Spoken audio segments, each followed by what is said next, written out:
Welcome to Penrose Learning, where we make understanding easy. You already have the app open and the account visible. Start immediately. Tap the profile or three-line menu in the top corner to reveal account controls. Once the menu appears, look for the active Google account listed and tap it to open account options. Make sure you're not in a signed-in browser. This needs the app's account panel. If you see multiple accounts, pick the one you want to sign out before moving to the next step.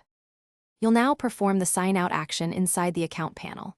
Tap Remove Account or Sign Out, depending on the app version, and read the prompt. It explains what data stays or is removed. Once done, confirm by tapping Remove or OK. If the app only offers Switch Account, select Use Another Account, then back out to force Sign Out. Make sure to press any final Confirm buttons. After confirmation, the app should return to You're finishing up. Relaunch the app to verify you're signed out. If the session persists, force close the app and clear its cache via Settings app's Google Opinion Reward Storage Clear Cache, then reopen. If that fails, remove the Google account from Device Settings account's Google Remove Account. This forces sign out across apps.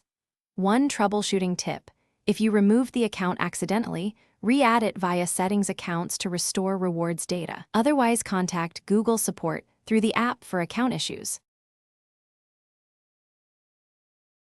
Thanks for watching. If this was helpful, leave a like and consider subscribing. See you next time.